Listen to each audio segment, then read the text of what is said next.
Welcome back. We're playing Bios Megafauna, Dinosaurs versus Mammals. We're playing Solitaire and we're heading into the first turn. So let's get straight into the action and talk about what we can do on our turn. There's some handy guides here on the actual game board that remind you what you can do with your actions. It tells you what each of these letters mean on these biomes. And it also tells you what happens when animals are contesting over a biome.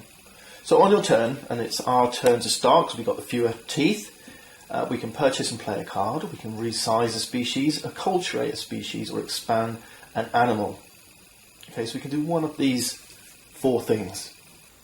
Rather than going into the whys and wherefores just yet, let's look at the basic mechanisms of this game. So let's get stuck in, and it says purchase and play a card. This is our display of cards, and we've dealt these 5 in a row. Now the order is significant. This card here is free. We can take this, it doesn't cost us anything. Remember these genes.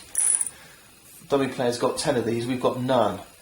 But if we want to buy anything further down, we have to pay genes. If we want to buy the second card here in the display, we have to pay 1 gene and we pay it here. Okay? If we want to buy the fourth one, we have to pay 3. 1, 2, 3, and we put them like that. So basically, the card that we want to buy, we have to pay a gene on every card to the left of it. Alright? So you can see that this one here is going to be free. There's no cards to the left of it. And this card here at the far right is going to be the most expensive. It's going to cost 4 genes. Now what it means is these genes that are sitting on these cards, the next time someone comes along and says, wants the prehensile tongue, they'll pay their 1 gene, they'll take this card, but they also take the genes that are sitting on it. Alright, so they kind of get it for free, if you like. Now we don't have any genes at the start of the game. We're going to have to sit and wait and be a little bit patient until Dummy starts placing some genes and buying some of these more expensive cards. So the only cards that are available to us, because we've got no genes, is this one here, Interspecies Communication. So let's take that card. Now what's important here is that we can only play a card if we meet the requirements. Taking the card is fine. All we've got to do is play the genes. Now I've got 2 choices here. I can play the card, and this is what we're going to do, and I'll talk you through it in a second. Or we can just discard the card. This will just get discarded from the game, and it does nothing.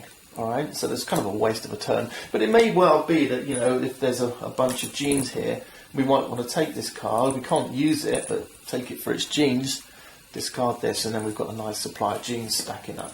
Alright, but we don't have anything there. Let's take this card and let's play it. This card is called a mutation. Ignore this part here in dark blue. All we're interested in are these parts here. And the first thing we do is we check the size requirements. It says we can only use this card if we're size 1 to 6. Now, as it goes, there is only size 1 to 6. Okay, so this Interspecies Communication mutation could be applied to an animal of any size. Right, so we're good. We're size 1. We fit the bill. Now, what we do here is we place it underneath the animal that we wish to mutate. And this is our archetypal placeholder. This is the only animal we have on the board. It's the only species currently that exists.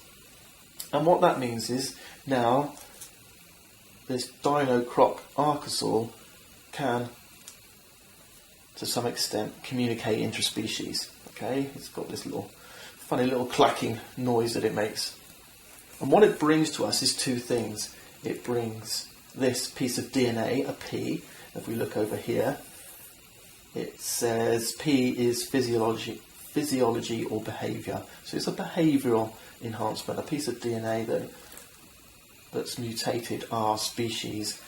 The second thing here is a culture, and this one is the exclamation mark, a language. Now until we've got 2 cultures, it's not going to do very much for us. But what it means is, see these things here, this list of cultures? Each one of these has a pair of requirements. So with an exclamation mark one, we're halfway to getting projectile hunting, agriculture, and division of labour.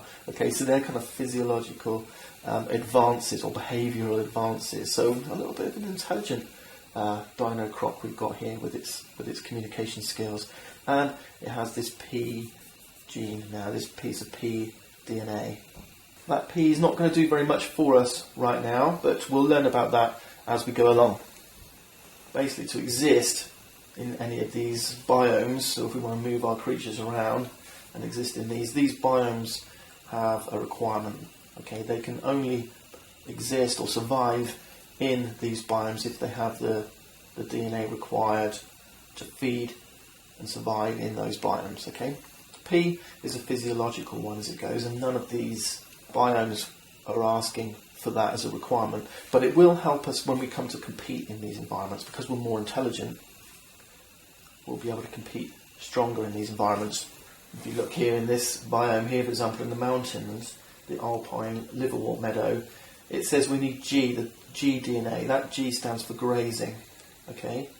But in the white box here, this is just something that is a niche. If you live in this environment and you're competing with other animals in this environment, so there's lots of grazers here, there can only ever be one grazer here, or herbivore grazing in this meadow. To be the dominant species here, you need to have the most P DNA, okay? So in other words, you have an environment in which you fit perfectly. Okay, now remember, if you want to look up these, there's a little look up here, G for grazer, P, physiology or behaviour.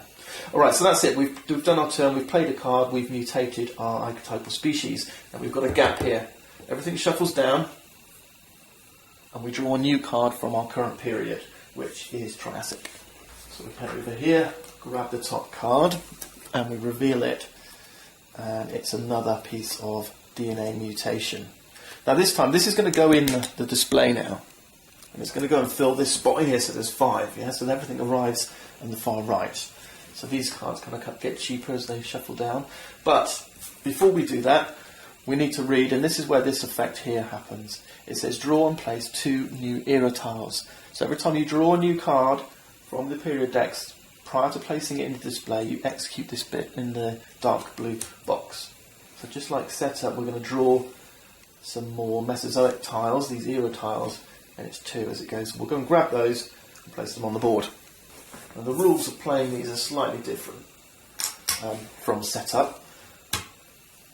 The opening ones, the ones that ends up in the mountain, they can go in any of these mountains, whichever one has the lowest climax in either east or west mountain ranges. But also immigrants can come in now, and they have to go into biomes, not slots. If new biomes come out, they'll go and fill slots or replace existing biomes, but they're going to head towards the lowest climax one again. But anyway, let's have a look and see what we get. Okay, we've got an immigrant. It's a size 1, 6th herbivore. So here's our Fabusaur. Now what he's got to do now, he's an immigrant, he's going to go and look for a biome, and he's going to look in the tropics. And it has to be a biome that supports his, and we're looking at the stuff in blue here, B and the I. Okay? There's plenty of biomes here in the tropics. We'll ignore the C ones because this is a terrestrial biome, so we're going to look at the green ones. So we're going to start at the one with the lowest climax, which is this one here, and it needs 2 Bs. But this guy's only got a B, an I and an S. So B is browser, I is insectivore, S is speedy. So this guy's quite fast.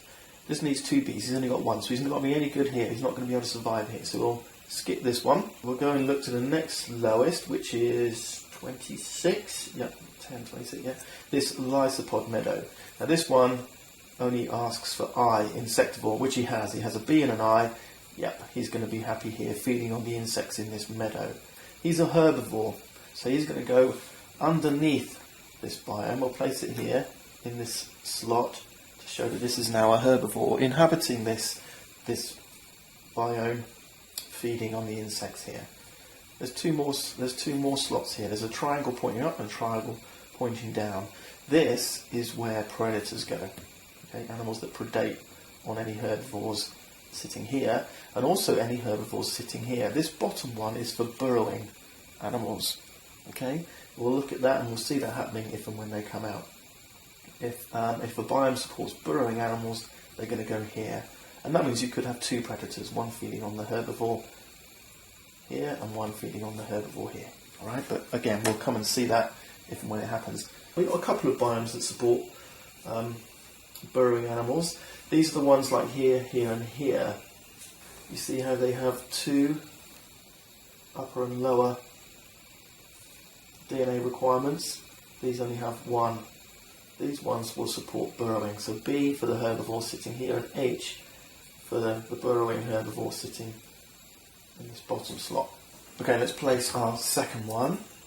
And this time it's a biome, and it's sitting in Arctic, so it's just going to head off. It's a terrestrial one to the lowest climax slot or biome, which is here, number 2. That's our turn done. Okay, so we took an action, we purchased and played a card, we refilled the display, executing the bit in dark blue. That's our turn over. Now it's the turn of the two-tusker, the dummy player. Dummy player has a set of logic. It's only 4 steps. First thing it'll do, if it has the requirements, it'll acculturate. That's when we look at those cultures. If he's got any cultures, he doesn't right now, he doesn't have anything. Otherwise, it'll expand into lowest climax habitable biome in range. This bit in red, this is a print off of the living rules. If it has a choice in a given habitat, it will expand into the router triangle first. I told you about the ones who live burrowing, they're called the router triangles. Then the herbivore slot. If it can't do that, it'll buy the cheapest mutation card, allowing expansion into a biome. If it can't do that, it just buys the cheapest card, plays it, or discards it. Right, so it's very simple, and it's about either expanding or buying cards. Here's our dummy player, our two-tusk synapsid. It's not developed in any way just yet, so it's not going to be expanding anywhere. Instead, it's just going to be looking for the cheapest card that's going to allow it to expand into a biome where it can survive. So this one's got a B, it's cheap. Here's our two-tusker.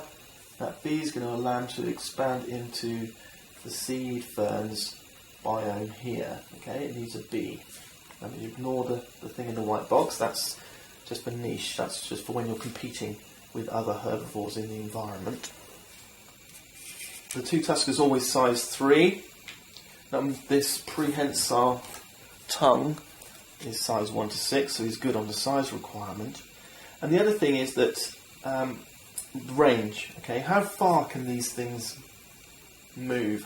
What is their range? Well, it's equal to their size.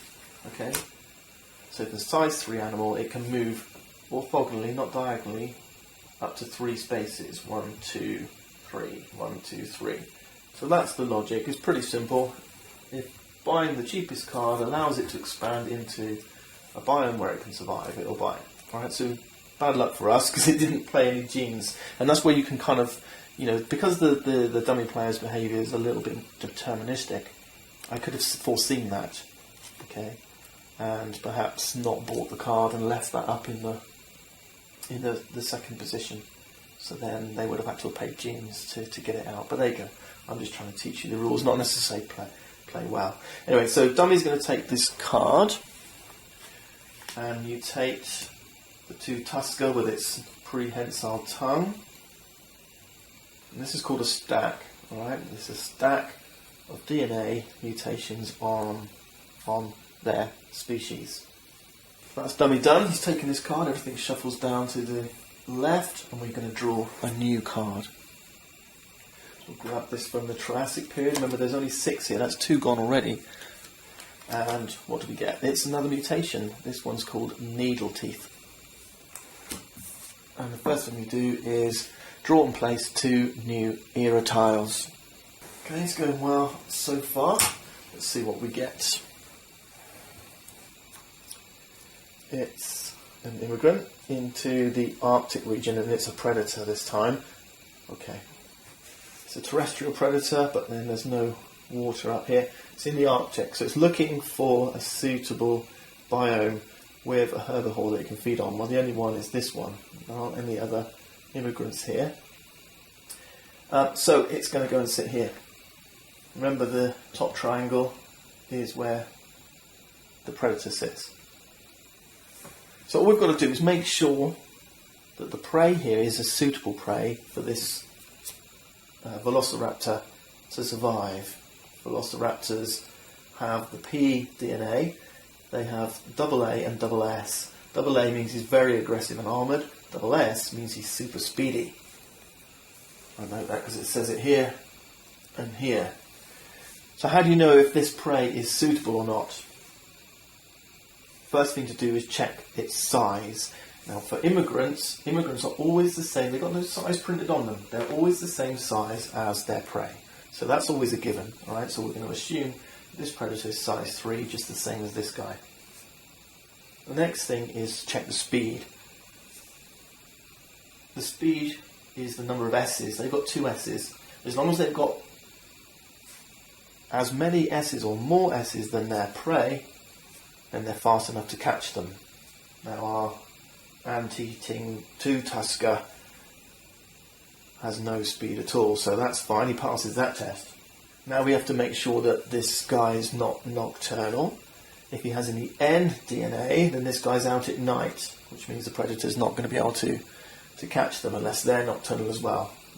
He doesn't have the N DNA, remember, this guy's only got a B at the moment, which is a browser. Okay, no N's, no S's. So he's not nocturnal, so he's still a suitable prey. Next, you check to see whether the prey is too aggressive or too armoured. Okay, and that's the number of A's. As long as your predator's got equal to or more A's than the prey is suitable. This one's got 2 A's, this one's got none, so there's no problem there. And lastly, you need to check the number of M's. We don't have any.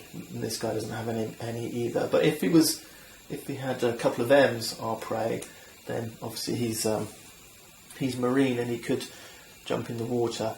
In fact, if he's got 1 M, he's amphibian. He could dive in the water and escape this predator. As it goes, this prey, this ant-eating two-tusker, is perfect for our Velociraptor. So he's going to sit here and happily survive feeding on these. Now, even though it's feeding, this guy doesn't disappear. All it means is that becomes this species, which is inhabiting the fern understory, is a suitable prey for this predator. Both can happily live in the same biome and support each other. The biome is supporting the anteaters, and the anteaters are supporting the velociraptors.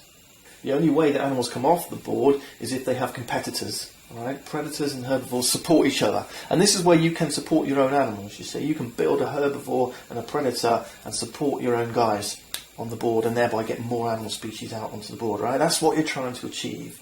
I'm calling this guy an anteater just because he's got this prehensile tongue.